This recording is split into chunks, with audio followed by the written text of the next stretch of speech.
When it comes to voting, I vote for the men and the women of God, on the Word of God.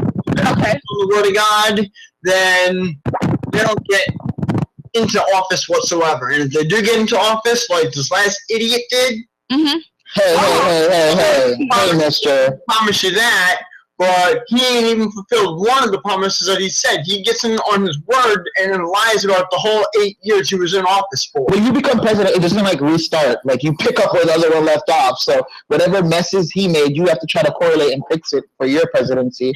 And I think he did somewhat of a good job. You know, there's so much you can do in 8 years. You know, you can't fix an economy that's been broken for over 100 years. The good thing about me is I'm the founder and the president of 2 different churches. Which are? Nation Shakers Ministries and Signs and Wonders Ministries. Oh, you're really close to church. So what's your dominate? Like what do you got? What's your 10 Commandments? I don't have 10 Commandments. I follow to what the Word of God says. Which is? What does the Lotus Bible stand for, bruh? The Lotus Bible? What does the letters Bible stand for, bruh? I don't know. I have no idea either. Basic instructions before leaving Earth. Before leaving Earth. All right, and Burn, you were saying that there's books that are older than the Bible. You do know this, right? Yeah. And you do know that the Bible, there are exactly 4.2 billion copies of the Bible sold on a daily basis. You do know that the books that are in the Bible is just a small portion of the ones that originally were in it. You know who decided what the version of Christianity that you're living in right now? The Catholic Church and 12 other families, rich super families who made up the religion that you're practicing right now. Vern, what do you think of this? I see you're nodding and shaking your head. Religion. I practice salvation. All right. And what about you, Vern? Vern, what were you going to say? Okay. If you died today, for sure, beyond a shadow of a doubt, without any second thought, if you died, Vern, we can't. I would spend eternity. I wouldn't spend eternity anywhere. I would go back to the other side, go over my life review, see what I learned from this particular life, and if I do decide to reincarnate into something else, then I will. I'm not religious. Like, I'm more spiritual. Religion puts God in a box. Who am I to dictate what God right now, bro? You're into that? You're outside of the comfort zone, dude. Vern, right now, I'm going to call your bluff. What do you mean? What are you saying, Nectar? To have God in a box is very convenient. We can take him everywhere. A lunchbox we could eat with him too. Oh my God. And that's what they do to God. They use him as a scapegoat for everything. And so they made God convenient. He's infinite. He's undescribable. We cannot describe him. But Apple says building a backdoor into the San Bernardino phone would give the FBI access to all iPhones. A court has ordered Apple to comply, but the tech giant says to do so would jeopardize the security their customers expect. In a statement, Apple CEO Tim Cook writes, "We have used encryption to protect our customers' personal data because we believe it's the only way to keep their information safe." All right, you guys. So the segment that just passed was about Apple and their encryption data. How do you guys feel when it comes to encryption? Do you think that Apple should open their back doors when it comes to encryption? This is something that I actually did read about prior, and just honoring their customers like that. I think the biggest thing, this is more of a precaution than anything else, because like they said, the danger is once they open this back door, then the FBI has access to anything. You have no privacy. So whatever you put out there, text, personal messages, anything can be used against you. You know, I think Apple's being really wise. It makes the FBI, if they really want it, they have to push to get it, because it's the FBI. If they wanted to get Apple to do this, they could, you know? So I think it's good that they're not just, yeah, sure, like they're waiting until every step is made necessary. Well, the thing is that that Apple would actually have to, this is something Apple would have to create. It's not like something they already have. Because according to them, they don't even have access to it. They don't have access to it. So it's not like they're forcing information. It's more of like, you can't force someone to build something. Like, yeah, I need the FBI to put in some money for this then. If that's what they want, they need to go ahead and pay for it. Yes. One of our viewers, Andres, actually stated just now, if the government continues to have access to our information through technology just by having good ties with a company, we're making ourselves cattle in a farm. That's Yeah. I agree. I don't know. I definitely am very proud to have my iPhone and like know that my information is not being thrown all over. Exactly. And things get leaked so easily. Exactly. I would need them to do some research and decide whether or not this is more beneficial than harmful, because I don't see it as something that's going to help that many people. Exactly. But what we're going to go ahead and do is actually get back to CCTV America and see what else they're talking about on there. Okay, guys? That is problematic. That is unprecedented, which means that, with that information, with that technology, with that new iOS created for the FBI, that ultimately the FBI can use that for any phone going forward, no matter what, and that could be a problem. Robert Siciliano with Hotspot Shield. Thank you for your time. Pointing fingers after a deadly attack, Turkish leaders say they know who's behind an explosion in the country's capital. Details. All right, you guys. So that was pretty much a statement coming from Apple's camp, right? Was a representative of Apple.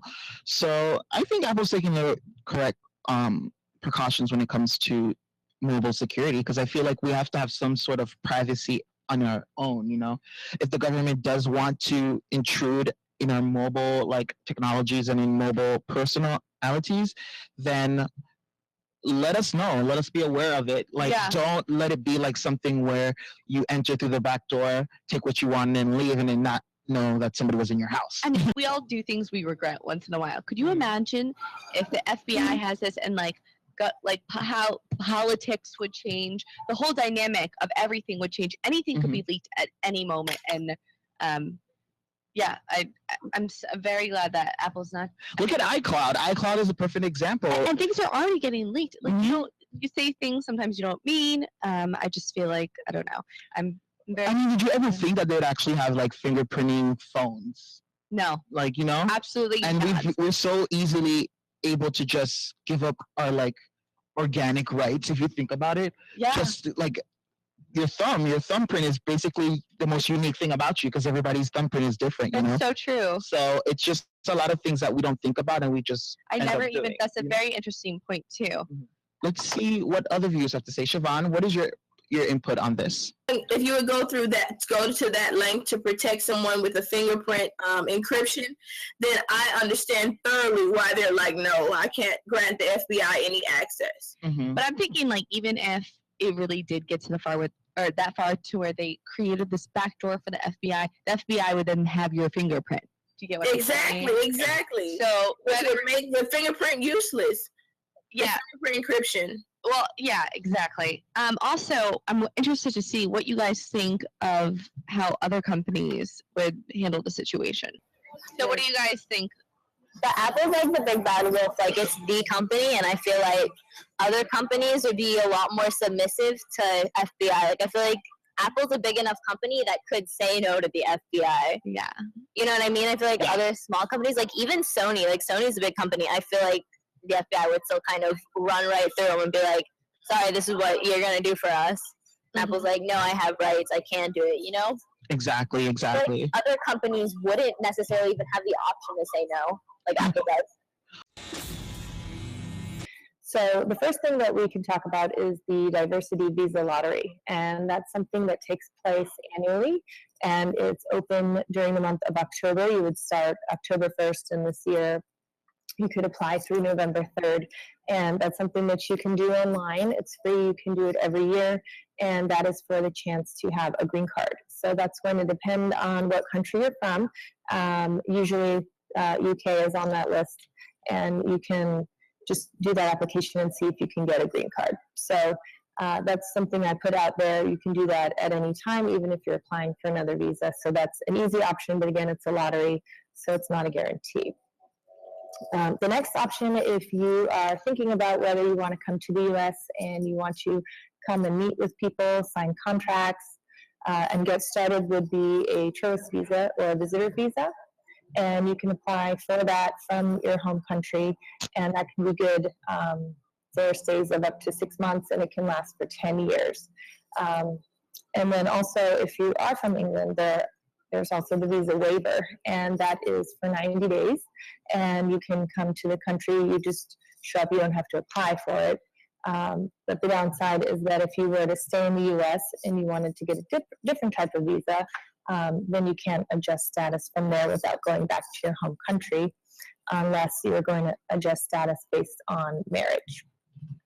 So the next one I'd like to talk about is based on employment. So if you were to come to the US and you had an employer sponsor, you may have heard of the H-1B visa. And that one is most desirable because it can lead to a green card, and you can have it for 3 years with 6-year renewal period. The downside of that is that it does have, it's very competitive. So last year we had about 277,000 people apply for about 85,000 spots. So it's about a 27% chance that you can get that visa. So that one we are actually working on right now. The application date is April 1st. So if this is something that you're interested in, I highly recommend you contact an attorney now and get that application going, especially if you went to a school in England or another country. You'd have to make sure that you have the equivalency approval. You have to have an outside party show that your degree is equivalent to a U.S. bachelor's degree. So we would need documentation from the employer and from you, and we would takes a few weeks to put together, and then we apply on April 1st. And the soonest you'd be able to work would be October of 2016. So the important thing to note there is that you would need a bachelor's degree or its equivalent. And then if you do have a master's, there's another 20,000 visas available for that category. And your degree has to match the type of job. So usually these are for STEM jobs like science, math, technology, but we have been successful with other creative types of jobs, like even working in the wine industry. Sorry, one more, guys. Don't forget to put any questions in the feed right now, and we can highlight them and others to the Jennifer later. Okay, thank you. Yes, yeah. You can always ask me questions right now, or you can email me later after the talk. Okay. Then the next visa would be if you already have a business in your home country and it's been around for 3 years, and you want to come and set up a branch in the U.S., we would do what's called the L1 visa, intercompany transfer visa. So that's where you would send somebody to the U.S. to open up an office here, and some of the benefits here are that there is no cap, there is no deadline, so you can really do this at any time. But you have to have worked for the company for 1 out of the last 3 years. So sometimes that is the downside if you have a brand new company. So you can stay for 3 years initially, and then 2 more extensions, so a maximum of 7 years. And then again, there's no cap and no deadline. And then that can be for somebody to come and open the branch, or if you have particular specialty skills and you're somebody really essential to the company, then you would come out under those circumstances. We also have the J1 visa, which is something that we use oftentimes if we're not able to find another suitable visa. And this is more like a paid internship. And in this case, you would be paying a company to be your sponsor. And there's no cap, no deadline, but the salary would be a little bit less than it would be under other types of jobs. And then depending on the type of field, you may have to go back to your home country for 2 years before adjusting to a different status, and that is to prevent the brain drain, really, so that not all the best people from their home country are going to be leaving the country. So now I want to talk more about the investor visa. This is something that is really great for entrepreneurs. If you have about $100,000 or more to invest in your new business, what we do is establish that as soon as you're approved with the visa, you're ready to open the door on your business. So if it's just something that is prospective and you're going to do it, that's not really going to get you the visa. So as I said, the order of my presentation is in complexity. So the E2 is a little bit more complex, but it does have better benefits. So you do have to show that you're not coming here to move here permanently, but that you would go back to your home country when you're done with the business. But if it is viable, you can renew it indefinitely. I have a client who has a liquor company, and he's been here for 25 years, and he's just been renewing it indefinitely. So what you would have to do is invest a, quote, substantial amount of capital in a U.S. entity. Usually that's around 100 to 250,000, and 50% of the owners have to be from your home country. So, in terms of it being a substantial amount of capital, that's really important. It has to be your own money. So a lot of times startups will get, maybe they'll put in 75,000 themselves, and they'll get 400 or more from another investor, and that may change it and mess that up a little bit. So we try to have it be your own money. And then the most important part of this application would be your business plan. And we can't have it just be hopes and dreams. It has to be that you put your money at risk. So that means you've signed contracts, you have a lease, maybe you spend money on marketing, inventory, and so that when you get that approval, you're ready to go. Now, this can be available for 1 to 5 years to start, and then as long as you have to renew it at the end of the period, and as long as the business is still viable, you can keep renewing that indefinitely. So this is really a great visa.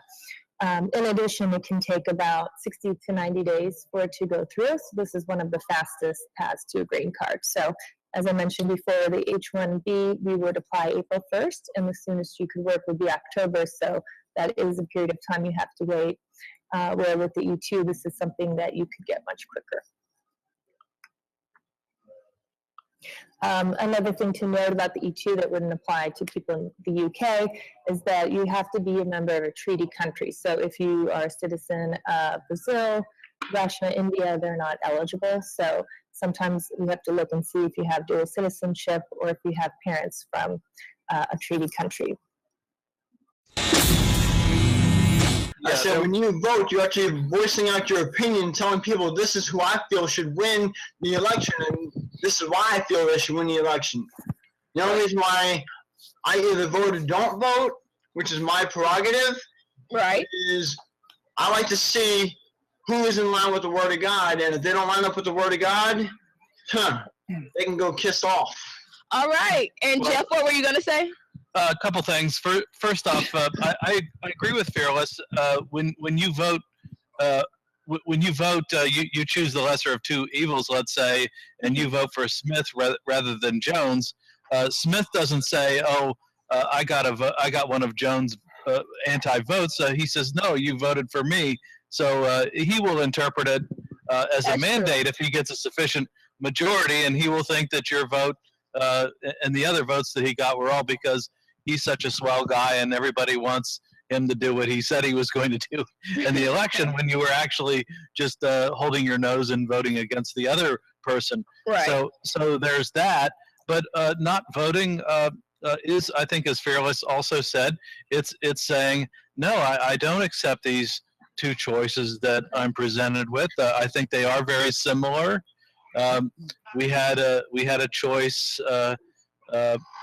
between Obama and McCain, and Obama ran as sort of a peace candidate, and he was nothing but that. So people like myself, even though I didn't vote for him, I thought he was going to be more anti-war than maybe McCain would have been. Mm-hmm. But he escalated in Afghanistan, and he dragged his feet on getting out of Iraq. And the only reason he got out of Iraq was because the Iraqi government told him that the U.S. troops, if they stayed there, they would be subject to Iraqi law. And he said, well, we can't have that. So he didn't.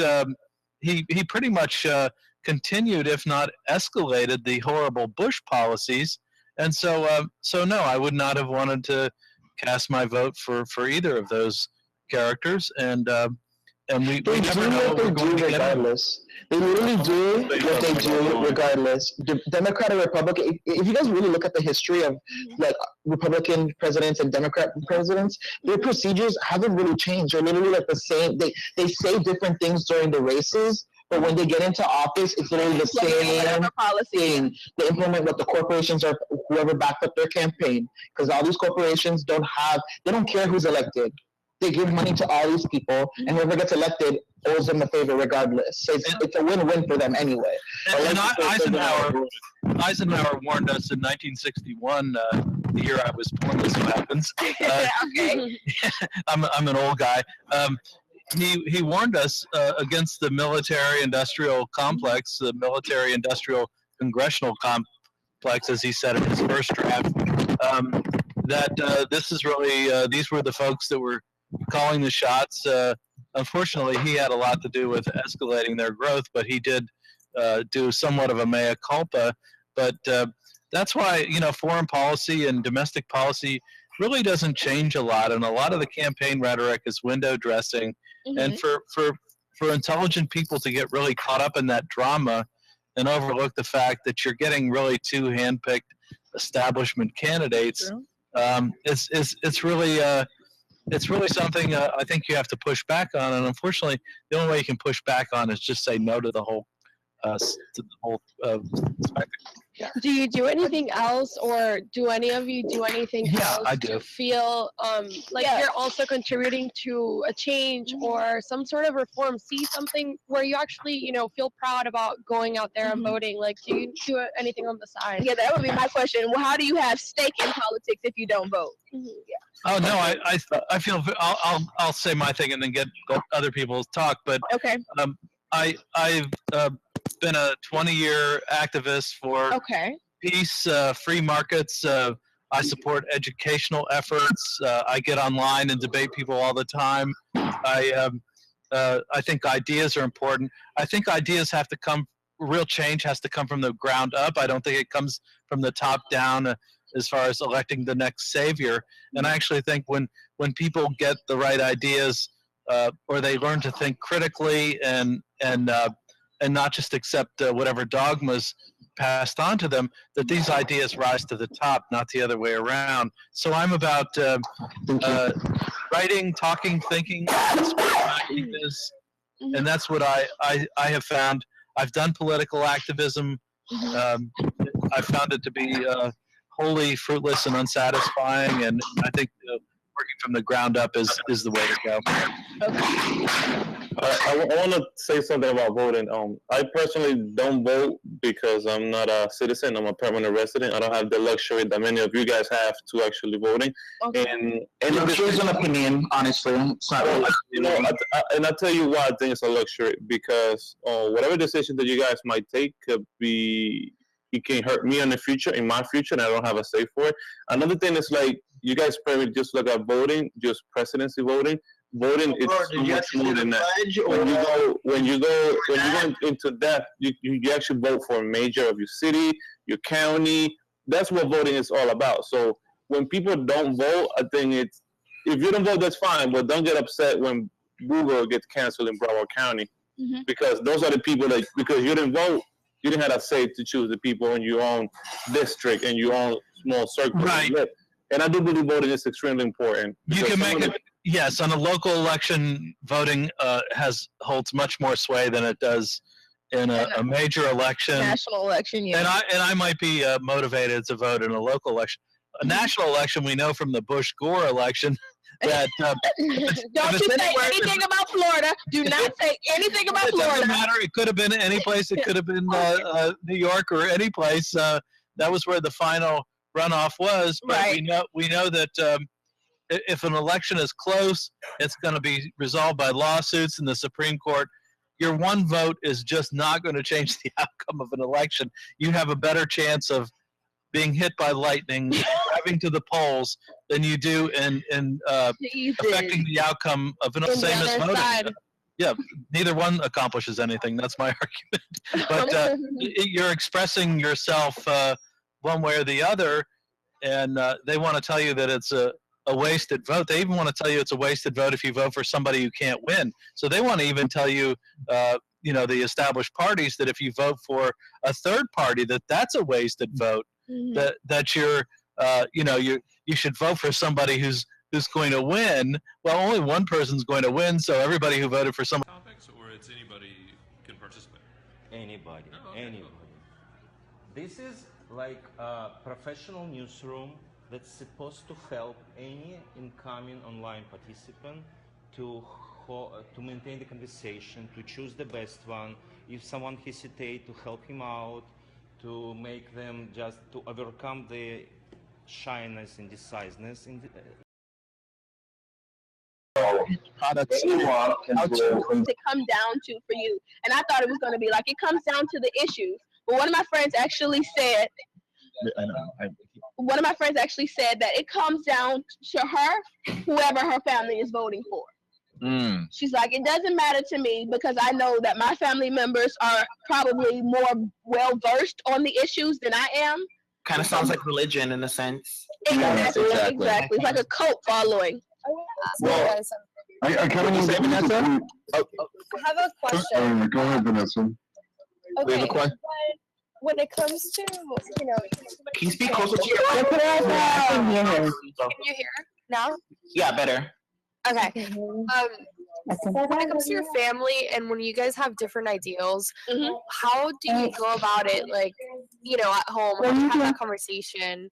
And I don't know, I'm just kind of like interested in knowing like what everybody kind of does. Like, is it a sit around the dinner table kind of conversation, just talking about this, or do you guys even talk to your parents? I mean, well, what do they say that rule is? Hard for me. You never talk about religion or politics at dinner. Have you ever heard that phrase? Well, yeah. Okay, well, I mean, but it's family. Playing your, right? Playing your stance without any bias, then they'll understand. That's me. Like when I explain anything to anybody, I try not to put my bias ideas in it and just explain it for what it is. And if it resonates with them, they take it. If it doesn't, then it doesn't. But I feel like if you're right, then they should know that it's right. Yeah. We're going to let the users handle this question. Vanessa, I have an answer for you. I have an answer. Oh, and then give your answer, and then I'll have a. Okay, well, I'm very outspoken for the people who actually know me in real life. Siobhan knows. Yeah. Anyway, basically just, I lay the facts. I'm not going to say I come for their ideas, but I listen to their reasons, and then I let them know that they're entitled to their own opinion. And I let them know. And then I basically say why and how this, everyone in my family is, they're kind of older, duh. But they're going for Clinton, and me, I'm not. But however, I got some people on my side with Sanders. And basically, I just let them know where he's coming from, what he's trying to do, and how this helps me, because our generation is the one who's really going to get affected. I know he said earlier that it's not us, but it is us. It's not, it's not, they're kind of older than you. We're still millennials. You're still a millennial. I just for the record. But yeah. But yeah, I definitely just go ahead, state why. You know his platforms, why. Appeal to their emotions. Like, if you ever want to get something, appeal to their emotions. Let's take it back to school. And it's not like an individualistic experience. So even if you don't side with me, you have to respect my opinion because it's coming from my individual standpoint and it's coming from what, like she says, will represent me best. Yeah. And like when I was in school, I was definitely for Obama because he was making sure that we got all the grants we needed. And I'm like, I need some help financially. So right now, I'm not looking at education as much. I'm looking at the economy right now. And everybody on the Republican side is looking at the economy and thinking, okay, we're going to have to go ahead and vote for Trump because he's done so well in the business side of things. Exactly. But honestly, Trump went bankrupt a couple of times. He has a bunch of business that closed. So just for the record, it's not all that good. That's true, but his shows are no longer on TV, so it's all out there. Okay.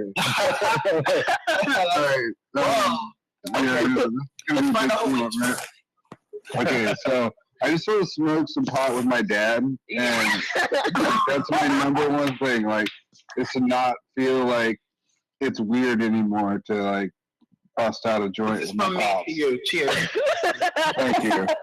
I know that sounds bad, but like in real honesty, like straight up, like some people go to work every day and work their ass off.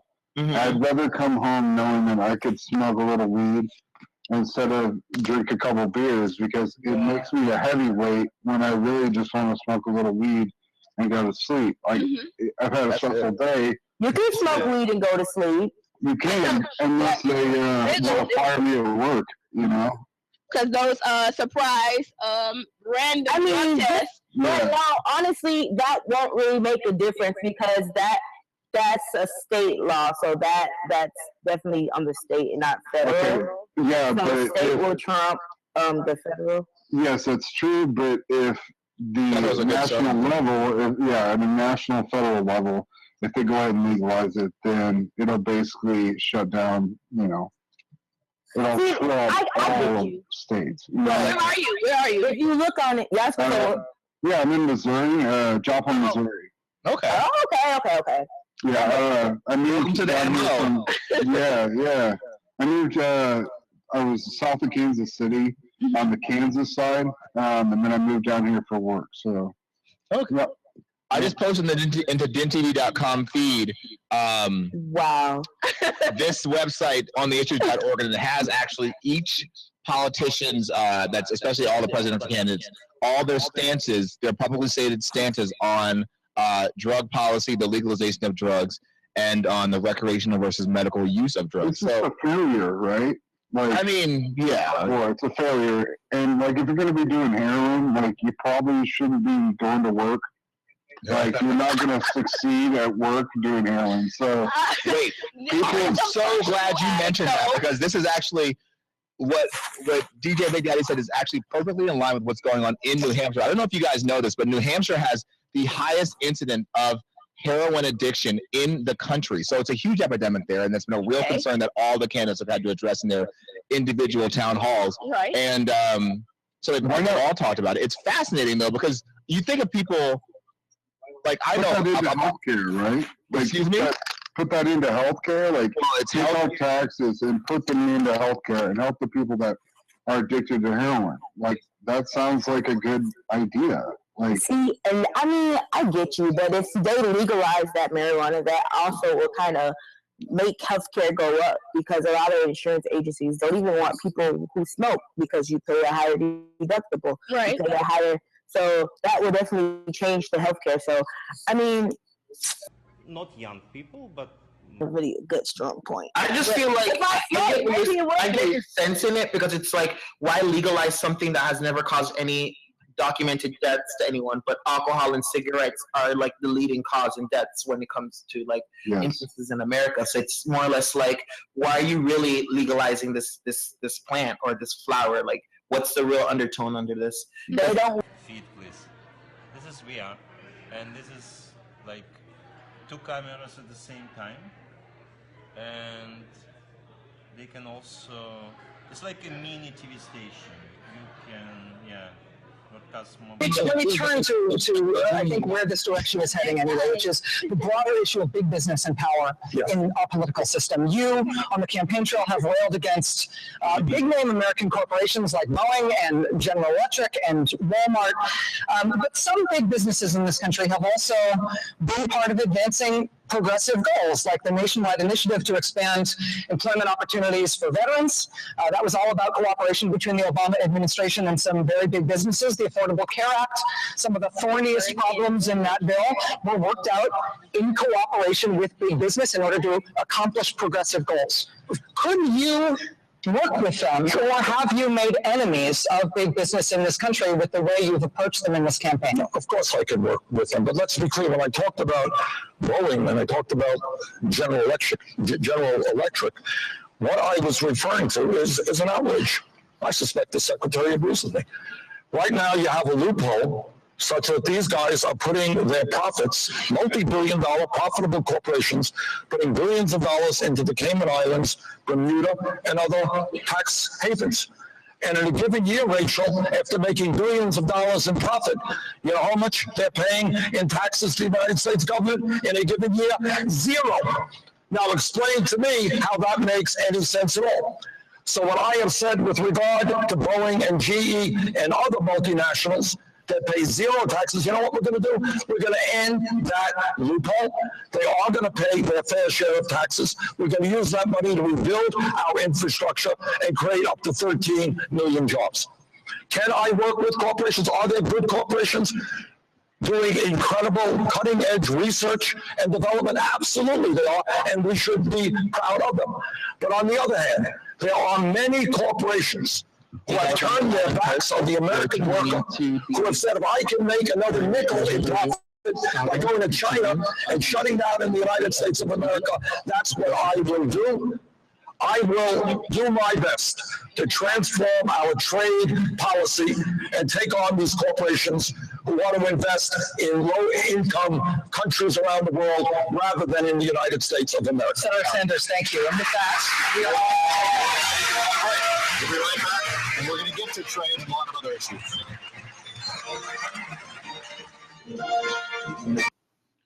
So, I mean, Hillary is out with her guns ablazing. She's like, I'm not going to make Mr. Bernie take over my spotlight.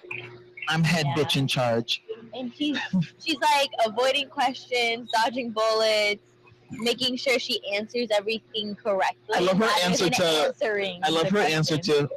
What was the question they asked her? And she was just like, "I'll get to it." Yeah, I'll look into that. I'll think about that.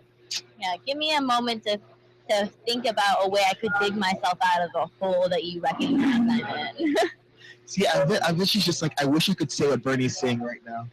I think she did. Did you not hear her? She has said, I have never heard her say anything about the pharmaceutical industry at all. Mm-hmm. And then he starts talking about it. It sounds super intelligent. Then 2 questions later, she says something about it. Like, whoa, you literally just said the same thing Bernie said in the same debate. And I've never heard you say anything about the Conspiracy theorists are loving Bernie right now. He is just whistleblowing the hell out of everything. To hear him say the things that I hear like regular YouTubers that actually look into this stuff say, and like you have someone who's running for president saying these things. Bernie just did his last chance and his last 15 minutes of fame, apparently, because of course all guns now against him. So I like Bernie's idea of healthcare system, honestly. Like, I feel like that's his biggest flaw in my eyes, is that he's going to totally redo the healthcare system, because I know the financial situation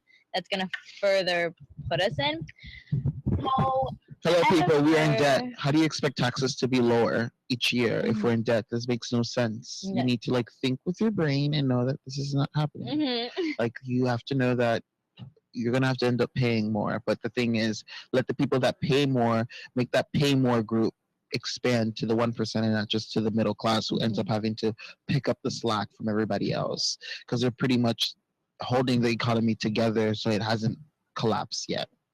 You know, you have the 1% who doesn't pay as much taxes, and the poor people below the poverty line who aren't able to make up for those taxes. So the middleman in the middle has to make up for both. So and then kind of bounce back and forth between never being able to become and just about. And yeah. So yeah, Sanders is winning. He's in the lead right now. He's at 53%, and earlier he was at 51%, and it was a pretty big deal. I'm kind of liking. I'm surprised, growing. honestly. Me too. I am really surprised. I really didn't think. I have a lot of hope for Sanders, but because of all the connections Clinton has, Yeah. I don't really. know. Did you, Jeff? Did you happen to see? Did you hear anything about the whole voting system with Hillary and how some of her representatives that were counting the body counts were actually ignoring some people and telling them it didn't matter? You mean in Iowa? Yeah. Did you see that video of the guy? The girl was like, "Hey, you're missing 2 people for Sanders." He was like, "They don't matter." No, I heard that there were. I didn't hear of the details, but I heard that there were 6 in 6 of the, I guess, the reporting precincts or whatever. There were 6 coin tosses, and that she magically won all 6 of them. Oh my gosh!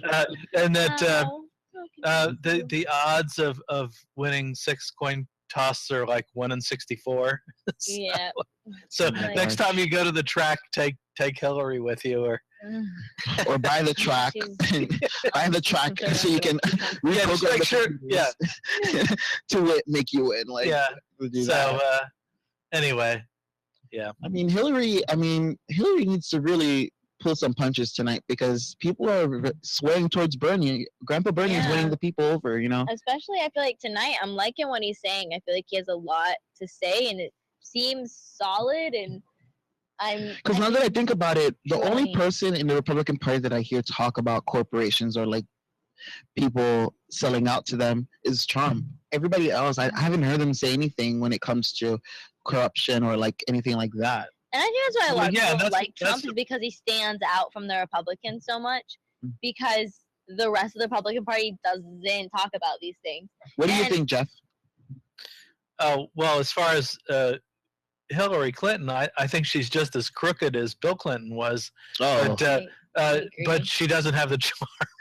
You know, he could just magically get through it. What an odd couple. Now that you think about it, because Clinton is such a, like, from his persona that he put out there, he's very like man's man, like cool, chill guy, cool guy that you see. He's friends with everyone. Yeah, like, you'd like to have a beer with him. He seems like a great guy. The cool guy. Yeah. The greaser. He's a jazz player. That was a huge thing. Like, or people loved that about him, that he would like play the saxophone and stuff. So, and Hillary's just, to me, it's very kind of to herself, modest. Very, she's like, just horrible. Type A. Go to one step to the next step. You have something interesting to say? Okay. Actually, I didn't hear any of it. Okay, bye.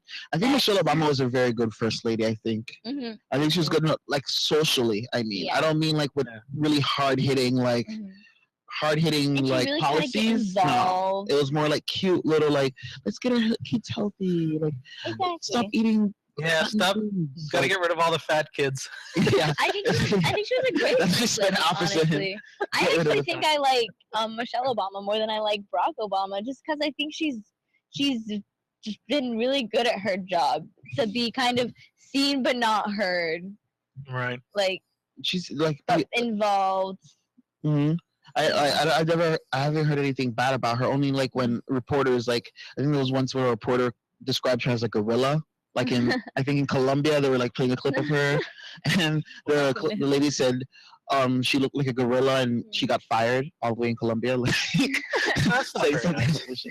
I think the whole family, like even the kids too, they haven't really been in the media, and these are older kids. Like the only thing you've heard about their Obama's children, which Obama, his whole family, he's been in the media a lot. His girls are beautiful. They grew up so nice. I loved watching them grow up. Very like nice, and like this is the hear that she's graduating and he's gonna cry at her graduation. He's really emotional and he just wants to be any a father. parent. It's not like, I mean, like they sound like real people. That's what I'm saying. Like I think they do a good job of him not. They don't sound like the reptilians that we're dealing with Hillary and. Exactly.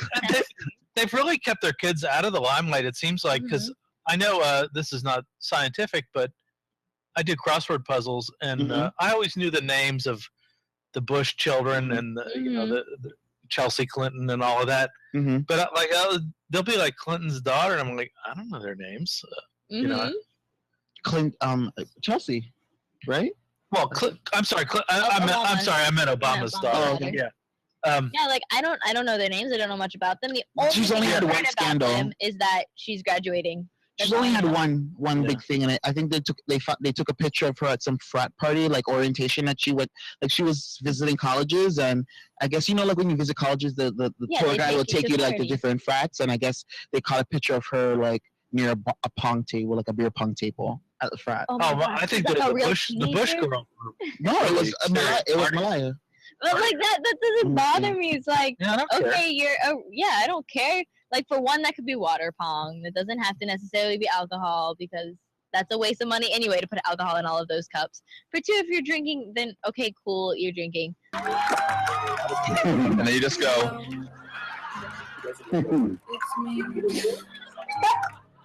I was wondering if after all these years everything they say the time's supposed to heal.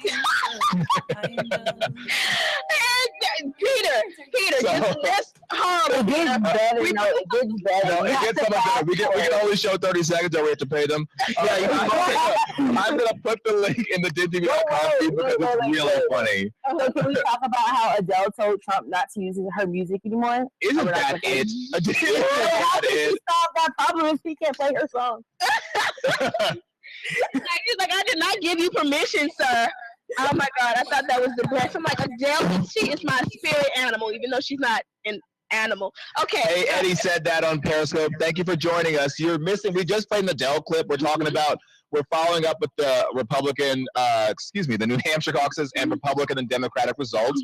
Bernie Sanders winning the Democratic caucus, Donald Trump winning the Republican caucus. And let's now check in to see if we're getting a concession speech either from Hillary Clinton. We're not.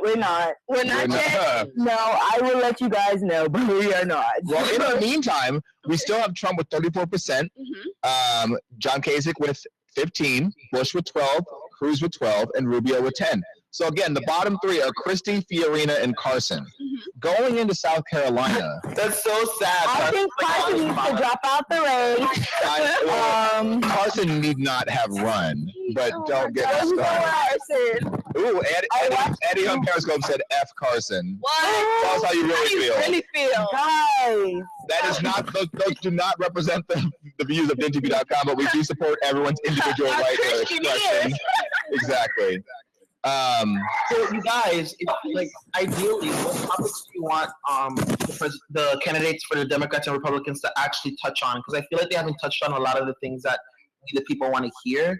But what are some subjects that you feel like they should start really hammering down and talking? Awesome That's a really good. Let's open that up to the panel because I have no. I'm gonna just say my piece really quickly. We Andres and I we were talking about this, and then it came up about global warming and climate change. And I'm a big environmentalist, but I've been seeing that they only touch on the surface, and they're like, we need to go ahead and do something about it, but they don't say what it is. So if they can maybe divulge that a little bit more and make it clearer for me, because I need to know more than I need to recycle.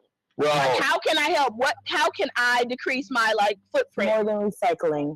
And to follow up on that very quickly, let's discuss how I picked up my puppy from daycare today on Miami Beach. And if you guys don't know, in Miami Beach, they're literally raising the street level by 10 inches to stop the flooding because Miami Beach is literally sinking. They're used in government papers to refer to what's happening as global warming. When that is actually exactly what's happening, the globe is getting warmer, water levels are rising because the glaciers are melting. So I agree. What would you guys like your political candidates to discuss? Oh, I want to hop in here on this one. Yeah, get in there. Get in there. Let me get in there. Yeah. Okay. All right. Okay, so I just sort of smoked some pot with my dad, and that's my number one thing. Is to not feel like it's weird anymore to bust out a joint with my pops. You. Cheers. Thank you. I know that sounds bad, but in real honesty, straight up, some people go to work every day and work their ass off. I'd rather come home knowing that I could smoke a little weed instead of drink a couple beers because it makes me a heavyweight when I really just want to smoke a little weed and go to sleep. I've had a stressful day. You can smoke weed and go to sleep. You can, unless they want to fire me at work, Because those surprise random drug tests. But now, honestly, that won't really make a difference because that's a state law. So that's definitely on the state and not federal. Okay. Yeah, so but state will trump the federal. Yes, that's true. But if the national level, at the national federal level, if they go ahead and legalize it, then it'll basically shut down. It'll trump all states. Where are you? If you look on it, yeah, I'm in Missouri, Joplin, Missouri. Okay. Oh, okay. Yeah, I moved to the Yeah. I moved. I was south of Kansas City on the Kansas side, and then I moved down here for work. So, I just posted into dintv.com feed. Wow. This website on the issues.org, and it has actually each politician's, that's especially all the presidential candidates, all their stances, their publicly stated stances on drug policy, the legalization of drugs, and on the recreational versus medical use of drugs. It's just a failure, right? Like, I mean, yeah. Well, it's a failure. And, like, if you're going to be doing heroin, like, you probably shouldn't be going to work. Like, you're not going to succeed at work doing heroin. So, wait, I'm so glad you mentioned that, because this is actually what DJ Big Daddy said is actually perfectly in line with what's going on in New Hampshire. I don't know if you guys know this, but New Hampshire has the highest incident of heroin addiction in the country. So it's a huge epidemic there, and that's been a real concern that all the candidates have had to address in their individual town halls. Right. And so they've all talked about it. It's fascinating, though, because you think of people like, I know. Put that into healthcare, right? Like, excuse me? Put that into healthcare, like, it's take out taxes and put them into healthcare and help the people that are addicted to heroin. Like, that sounds like a good idea.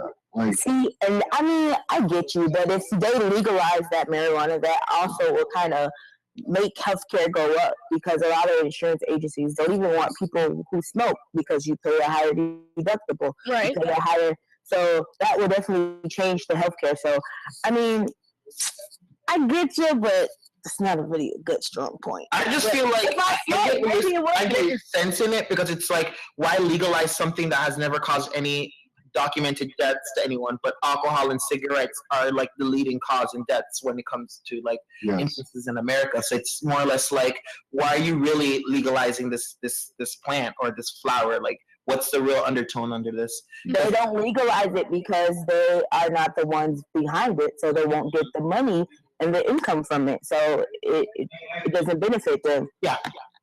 But would you guys also, guys, what do you say to people? May I put to my coins? Yeah, put your 2 cents.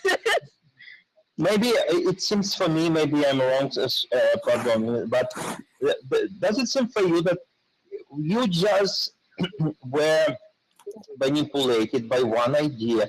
Okay, please give us this legalized marijuana. It will magically solve all our problems. Economy will grow. We'll all have like something to relax. Is it really a solution? No. Come on, people. You just like, I don't know, you like narrow down tunnel vision on just one small like thing. No, I don't understand it. Yeah, I don't want to make that a running. You're talking about like in America, in a sense, like America, like how we never can like get one issue across. It's always something on top of something on top of something. I was trying to figure what you were saying. Yeah, Big Daddy's making a point. No, I was making a point about what I think his name is Krill. Yeah. Fighting for people who. Go ahead. Okay, so yeah, I just felt like I have to agree with what he's saying. It's not good for the children of the world. Obviously, I don't want to see my kids grow up smoking pot when they're 10 years old. Obviously, I think that's horrible. But at the same time, like, we are hurting as an economy because, you know, we've run ourselves into debt. We've been in wars for the past more than 10 years. We need some kind of, like, economic stimulus to kind of boost our economy back up. Mm-hmm. Now, yes, it's not the most healthy thing for America, but I feel like the majority of the people that will be, you know, probably buying the pot or whatever will obviously be using it in a recreational manner, but at the same time, most of us who actually smoke are light smokers and use it for a creative outlet instead of like this, I just smoke to get messed up kind of ideals. So I think it would be half and half. Obviously, there's a good side and there's a bad side to everything, but from what I see from a music perspective, from people that go out and party, you might start to see people who go out and smoke instead of drink. So now you're going to have less drunk drivers on the road killing people. I know that for a fact. I completely agree with you on that, Sean. I really believe that people are going to turn more to smoking than to drinking if it were to become legal on a federal level. Just to play devil's advocate. It's been legal there forever, and you don't see any violence or craziness happening over there. So I don't understand why it's such a big deal to make it legal here in America, you know? Well, let's just curb the idea of getting high and driving, period. We're in 2016. There's Uber, there's Lyft, and there are cabs. But where's the money, though? In Miami, there's been a large decrease. They published it this year. A huge decrease in the number of DUIs and DWIs given to drivers in this region. I think it's because of the advent of these ride-sharing services. Right. So whether or not they legalize marijuana or any other naturally occurring drugs, let's just stay away from using them and then driving. Just playing devil's advocate here. I'm all for it, but we'll have to listen to I think the legalization of marijuana would be more of a jumping off point in the liberal sense. It's like, okay, if we can tackle this idea, it won't be like the end all be all. This is not what the debate comes down to or how we decide who we're going to vote for. But if we can get this issue squared away, then we can start thinking about things like how our economy can grow. We can start thinking about what we can put in place of Obamacare if we do get rid of it. We can start thinking about other liberal things that would help us, and it would be self-interest. Well, our self-interest would be validated by. So it wouldn't be just like legalization of marijuana. It's the jumping off point to something else. She went off. It's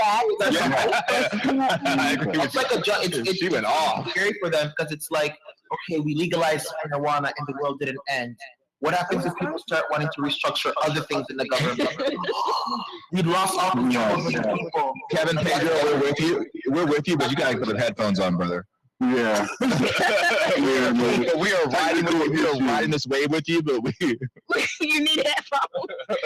Nay, is Hillary speaking? Is anybody speaking yet? Right now, no one's speaking, but Sanders is getting close to coming out. How close to? I know it. He has people standing in the background. Headphones on. I'm gonna tell him right now.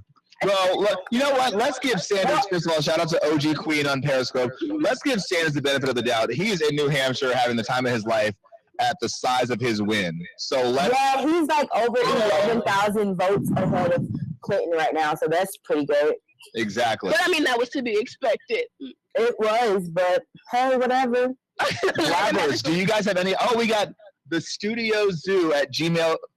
Do you want to call in Scoop 303 on? They call in, you guys click the check mark because sometimes they'll be calling in and you won't hear a sound. It's just gonna pop up, so you have to look at the black. Yeah, he's not calling in. And thank you, Ayame, for joining us on. Wait, guys, I think we have Clinton. We have Clinton. Oh no! You sound like Andy on Miss Jackson, we're gonna need Where's Prada? Patrick, like you're on top of the reference. Yes, she's always working, so she can never come. We have so much fun. We talk about all types of stuff too. You too, Sean. You guys are really the way my schedule is set up. You guys are really getting into we got this from the laptop. So Kevin, can you repost the link? Which site was it from? CNN is streaming Clinton live right now. And in live stream, well, we're getting a concession speech on the New Hampshire caucus from Secretary of State Hillary Rodham Clinton. We're gonna get that for you guys. 5, 4, 3, 2, 1. Let's see if we can make this happen. Oh no! The devil is so busy. That's not her. Peter and his countdown. Seriously. It's like the devil is so busy. The devil doesn't stop. Don't ever forget that. He's always looking to do something. You guys really pull the honeys around here. And we got we got a couple good looking females. That's like a imagine if you come in every day. Sana, hey on Periscope. Thank you for joining. We're talking about the New Hampshire caucuses and trying to tune into Hillary Clinton's live stream of her concession speech to Senator Bernie Sanders in the New let's see Hampshire if I can caucuses. post it now, and let's see if it's going to go for me. See if you see it now you're playing live. Oh, here we go. Here we go. You're a grandmother. I want to see her cry. New Hampshire or anywhere Stop, else. Kevin. She's not going to cry. Paying rent and buying medicine. Ooh, take off that turtleneck. She's in black, She looks like a man, right? Yeah. She looks like It she's is a a private female. right that a cashier that I met here in New Hampshire's son is paid less than her son for doing the same work, even though she's been on the job for more years. Now, people have every right to be What did we walk in on? What was she talking about? She's talking about but gender they're inequality. also hungry. They're hungry for solutions. She's trying What are to we appeal going to women. to do? She decided to be closer to the people. And that is the Why way she- we're taking to the country. What Is that why she looks like somebody's grandmother? Like, Stop it. Focus on what she's saying. Everyone's Is the best change maker. And here's what I promise. Here's what I promise. I will work harder than anyone to actually make the changes that make your lives better. In this campaign, you've heard a lot about Washington and about Wall Street. This is a lot of Hillary right Now, now. Senator Sanders and I both want to get secret, unaccountable money out of politics. And let's remember, Citizens United. Is that what they're calling it now? Secret, unaccountable money? That's what she said. She's like, I'm not going to take any credit for taking big money. Not going to see corporate corruption at all, because she know better. And my This is a game to them. It's a word game. It's wordplay. That's exactly what it is. Took aim at me and ended up damaging our entire democracy. So yes, you're not going to find anybody more committed to aggressive campaign finance reform than me. We're gonna stick a pin in this for a second because there are two things that Secretary Clinton just touched on that I'm gonna open up everybody's microphones again so we can have a dialogue. And I'm gonna put something out there and then I want to discuss, sort of like SNL. The first thing, we walked in on Hillary Clinton talking about the gap in pay for men and women, the so-called A Little Better Law. As we know, women make 77% of a dollar. Women of color make 6% on the dollar. So there's a huge gender pay gap. And that is something that Hillary Clinton was talking about when we first checked in her concession speech for tonight's New Hampshire caucuses. Does anyone think that it's a little strategic for her to discuss something that pertains directly to women as she is the lone female candidate in the Democratic race? It's a issue when she first started, like when the last debate where she was like, I don't want to be known for a woman that's running as a female president. Headphones, somebody. And now she's like doing all of that. Can you guys hear me good? Yeah. It's a lot of background noise, but we can hear you. Cool. All right. Yeah, like she talked about, like Bernie brought up, I forget what it was, the last GOP debate. Bernie brought up something, and her response is, "Oh, I'm not that because I'm a woman." Yeah, exactly. And it was like, what? And now she's jumping on the woman. I can't be a murderer. I'm a woman. That's on that bandwagon. Exactly. Yeah, Well- she couldn't be using that as a defense shield. You know what I mean? Like, that means anybody can use it as a defense shield. It's just not a good thing to put up. You know what I mean? And also, the whole thing about going after the female Bernie Sanders followers. Yeah.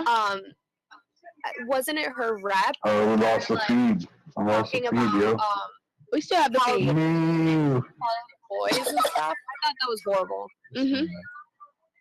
It's just like, like I said early on, I was a Hillary supporter.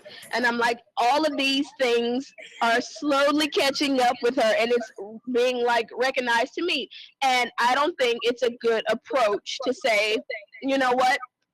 I believe in feminism and anybody who doesn't support me is just against women. It's a dangerous it's not thing. a good tactic. It's a slippery slope. And I think the second thing that we should discuss, and this goes to Big Daddy's point earlier, was that the second thing she said was, she was like, I am a person who is all for campaign finance reform. And it's like, princess, do you know where the majority of your money comes from? Exactly. You know what you've been doing for literally 23 years. And again, I have no dog in this fight. If she was a car, she would have stickers all over her. If she was a car. What did you just say? Got from folks at Sanders give New Hampshire primary features and Trump as well. So maybe let's we're gonna go on back. them. Okay. Well, we can try. The rest of us. But when children This isn't what this old crap. It's still Hillary. It's still Hillary. or are denied Yes, the Hillary's still on. I'm ready for her to go. Yeah, the thing is, that's the thing with these concession speeches. Like, The losers usually always come out first. Why don't we get to talk for so long? Politics are so intimidating. Because she has to It's coming. It's coming. What are you saying, Anae? The losers always go first. They always go. But imagine if politics are so interesting. If I were, it's the one place where you can win 30% and be second place and still be given a platform in which to make your point. Exactly. If I were the loser, I would say, you know what? Better luck next time. See you guys in South Carolina. I have some work to do. Like, God bless. And she's out here giving you. You know, She gets paid 6 figures to talk, so she's gonna talk. That's true. And she's gonna do it well. So, I mean, she has to. I mean, this is gonna get her there. You see her arrow? She's moving on down. I really like Miss Jackson. She's trying to reach as many people as Thank you. I love you too. Exactly. Come on more often. If you're joining us on Meerkat or Periscope, you can't hear what our DinTV.com viewers are saying, so hop on over. But Vanessa just said that he was trying to get reach as many viewers as possible, and I think that's a very good point. This is her chance to sort of sell herself to people who aren't on her team, or people who there's still undecided voters out there. As much as Bernie won by, there are people who have no idea. I feel like when I was listening to her speech just now, all I heard was uterus. I have a uterus. Oh Lord! We're done talking. We're done talking to Kevin. Get out! We're done talking to Kevin. Like that's all she's saying. Did anyone capture? He's talking about a dirty something. That's Yeah, this is what number beer is this? Give this man some legal pot to smoke. So We're not talking to Sean anymore. We're not talking to Sean anymore. Come on, man. Only people. I got brown points. No, you make awesome points. Victoria, what were you saying? We're gonna focus on Victoria because everybody else is sucking right now. That's totally what Hillary's saying, though. I mean, she's basically like, I'm a woman, and that's the only benefit I have. And it's like, okay, that's great that you're a woman, but can we save the first woman president for someone good? If only Sarah Palin had run. The shit. Whoa. I feel like a lot of people will vote for her just because she's a woman. That's it. Because she looks like a Well, that's really interesting because I think we would you vote for someone based on demographics and what they represent to you? Like a lot of people voted on Obama. A lot of people I know voted on Obama because it was the first African American president. Yeah. But aside from that, Obama did have some good platforms. Yeah. And, He was a good public speaker too. Yeah. I don't know. I never got moved by Obama's speeches, honestly. Like when I listen to him, like I get more moved by Bernie than Obama. I really enjoy. Fine, so he get me in more than one way. Okay, so I have to say this one thing. Yes, sir. So Obama's speeches are obviously better than Bush, right? Right. Clearly. There we go. That's all we have to say. Sounds really good hearing Obama. That's like comparing Tupac to Biggie. You can't do that. Lord, did she just do a reference? I kind of like it. Interestingly enough, though, there was an op-ed in the New York Times. I just started for you guys in the DinTV.com feed. It's called. Okay, Clinton is done. She's finished talking. Let's listen to what Bernie's gonna say. Oh, is Bernie's just got on? No, but Clinton is finished finally. Well, there's this New York op-ed in the New York Times called "I Miss Barack Obama," and it talks about how campaigning has changed since he last ran for president, because he ran respectful campaigns and put forth enough policy where you were comfortable with where he was going, but he didn't give you so many specifics that you couldn't ride with him, and because he didn't make promises that he couldn't keep. And they said that one of the things about Barack Obama was. But like, other candidates did. Well, they did too, but he put it forth very confidently. He knew where he stood, and while he was young like Rubio, he gave people faith that he could do the job. I was going to say there are a lot of comparisons. What they're saying in this article with Obama is like they said that he was almost too confident. Okay. Which is fine. But now we're seeing candidates who are underconfident, and that's like a Marco Rubio who up until Saturday night was getting these Obama comparisons. He needs to stay in his lane. That's not his lane. The thing is, Barack Obama could navigate lanes, and Marco Rubio is sort of a one-trick pony. We don't want Rubio as president, so no. Let's put up a scenario. If Obama and Sanders were, who do you think would win? Who do you think would win? One more time? I would say Obama. Wait, I didn't hear Obama and Sanders were running against each other, who will win? If you're joining us on Meerkat or Periscope or Blab, Kevin on DinTV.com asked if Barack Obama were running against Bernie Sanders, who would win the race? And I want to open it to you guys. I have my answer. Oh, well, we can't even answer this question. We're going to wait. We're going to wait to answer this question. Has he started speaking yet? He hasn't started, so hurry up. It gives you that. No, I feel like I'm being rushed. Okay, now. Well, I think he's on. You see how she just rushed me? Just rude. I'm just gonna say Obama would win, but y'all. I think his speech would be a lot more charismatic. I think it's Obama. Because Obama's, he's too stuck up. He seems like a Howard guy. Peter understands exactly what I'm saying. No, Peter doesn't understand. Peter is not Team Pedro/Kevin. Pedro Kevin. Pedro.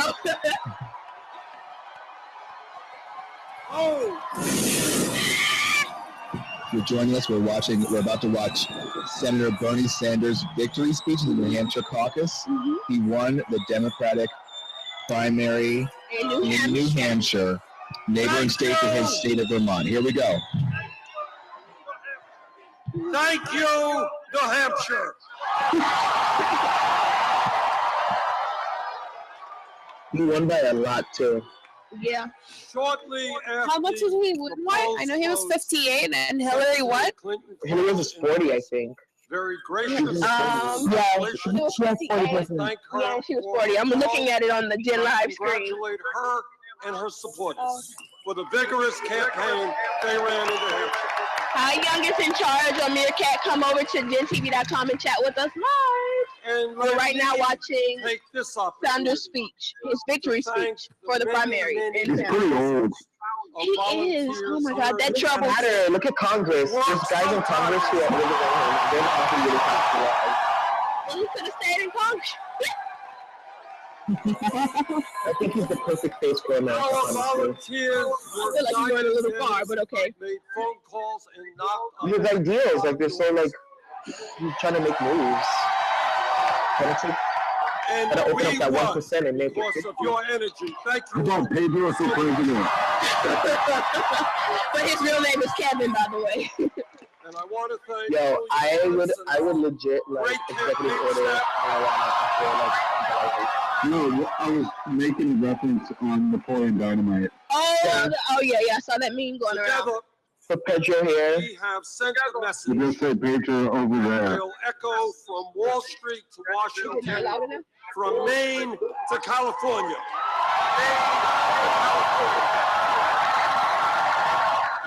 Devon, are both of them unmuted? The video streams? Our great No, it's just this one. belongs to all of the people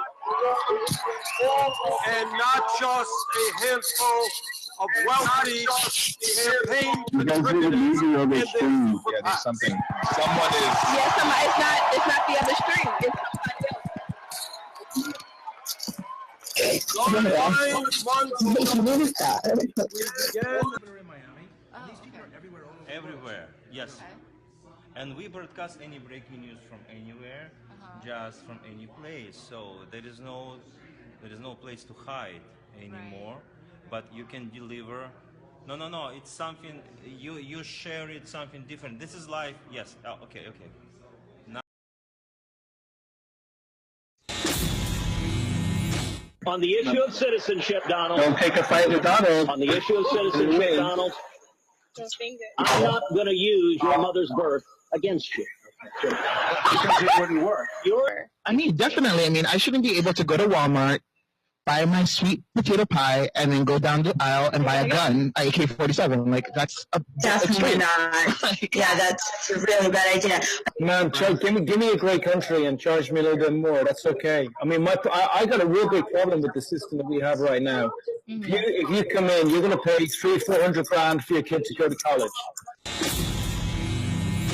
I think a great tactic for the drug war would be to follow suit with what Portugal did, which was to legalize a lot of the drugs. They actually did all drugs, but take money that they spent on prosecuting people and spend it on putting people back into society. So if you were a former mechanic and you're now a drug addict and they're trying to rehabilitate you, they go to a mechanic school, and say, we'll pay half of the salary if you hire this person. And it gives people a sense of meaning. Classic American politicians that, act like they care, but they don't care. I mean, like, mostly he's a business guy. He went to Harvard Business School, like Donald Trump. I mean, these guys are the American equivalent of the oligarchs. And the main point in the Congress is not that Republicans and Democrats hate each other. That's a mythology from the media. The real issue is that Congress is owned by big money and refuses to do what the American people want them to do. Your leg in, put your leg out, put your leg in, and shake it all about. Well, I'll be doing the hokey pokey then, no. It's just that I have a plethora of common sense. For all the crimes that I committed, I didn't blame the police. It's late. Shut up. Really? Give me a shut up. What?